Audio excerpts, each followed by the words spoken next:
Voici le patin à roulettes que j'ai pu retrouver à la pêche à l'aimant. Dommage que j'ai pas retrouvé le deuxième, ça m'aurait fait la paire. Là, dans les deux encoches, il y avait une lanière en cuir pour tenir l'arrière du pied. Et là, sur le devant, pareil. Dans l'encoche, il y avait une lanière en cuir pour tenir l'avant du pied. Là, l'encoche, elle est cassée, hein, avec la rouille, le temps dans l'eau, etc. Et pour ajuster le patin à votre pied, il vous suffisait de dévisser l'écrou qu'il y a là et de tirer pour ajuster à votre pied. Passons tout de suite à la minute histoire.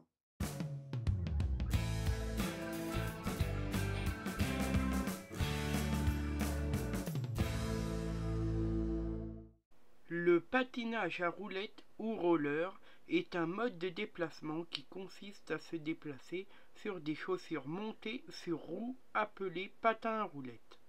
Ce mode de déplacement peut s'utiliser comme moyen de transport, comme loisir ou encore comme sport. Il donne lieu à différentes disciplines artistiques ou sportives comme le patinage artistique sur roulettes ou le roller hockey, ainsi qu'à l'exécution de figures de roller acrobatique ou roller agressif. Les rollers servent aussi à faire des randonnées en famille ou entre amis. En ville, on se déplace en moyenne à 12 km/h.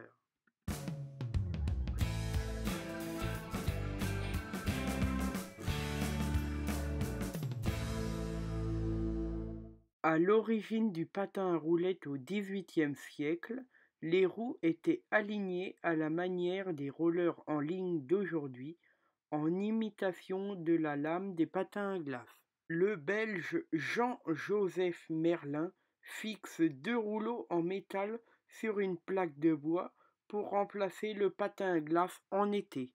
Le Français Petit Bled conçoit un patin à trois roues en ligne muni d'un butoir en guise de frein. Les patins sont en bois et en métal. Le châssis est fixé à la chaussure à l'aide de courroies. Apparition du premier patin à 5 roues en ligne, en cuivre ou en fonte par l'anglais Robert John Tyers. Les matériaux sont souvent en bois et les revêtements rendaient la configuration en ligne inefficace voire inconfortable. Elle a donc été abandonnée au milieu du XIXe siècle au profit d'une configuration en essieu qui a dominé pendant plus de 100 ans. Apparition des patins sur essieu ou quad. Brevet déposé par James Plinton le 4 janvier. Première chaussure solidaire au châssis, d'abord pour le patinage sur glace, puis rapidement adoptée pour le patinage à roulettes. Construction de la patinoire à roulettes, couverte du Royal Skating. Adoption des roulements à billes. Entre la fin du XIXe et le début du XXe siècle, on voit apparaître des variantes des patins à roulettes comme les cycles-patins.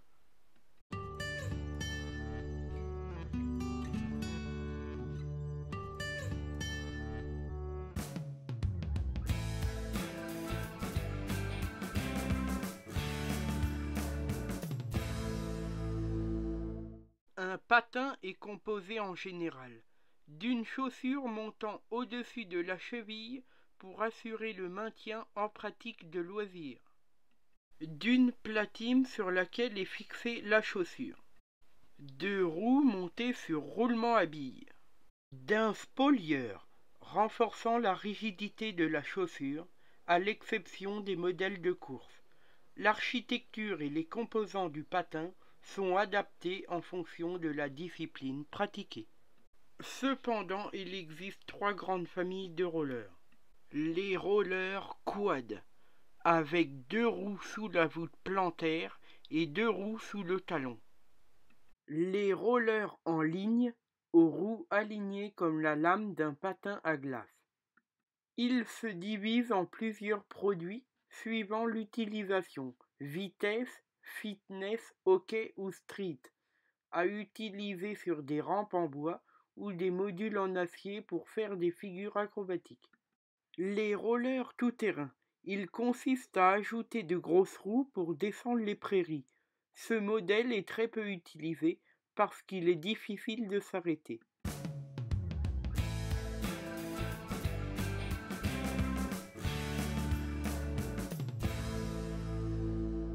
Ce sont les grandes randonnées parisiennes qui sont les plus importantes au monde, réunissant chaque semaine et tout au long de l'année des milliers voire des dizaines de milliers de patineurs. À l'exemple de la Friday Night Fever de Paris, le phénomène s'est répandu dans le monde entier et l'on peut désormais participer à des Friday Night Walks, randonnées du vendredi soir, à Berlin, Londres, New York, Bruxelles et San Francisco. Le roller derby est une course agressive utilisant des patins sur essieu et se jouant sur une piste ovale. Ce sport de contact est d'origine américaine et majoritairement pratiqué par des femmes.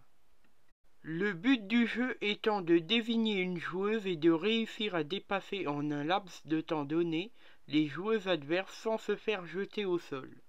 Le roller derby est désormais un sport international en croissance rapide avec des ligues partout dans le monde. Le roller acrobatique regroupe toutes les disciplines du roller basées principalement sur la technique. La puissance physique est indispensable mais est en général secondaire. Ces disciplines se pratiquent généralement en plusieurs passages ou runs, entraînement comme en compétition. Le roller se pratique aussi bien dans les skateparks que dans les rues. Le freeride, émergé dans les années 2000, un mélange de toutes les disciplines, randonnée, acrobatique, slalom. C'est une pratique multidisciplinaire assez libre où l'on peut choisir de pratiquer des figures selon l'environnement urbain.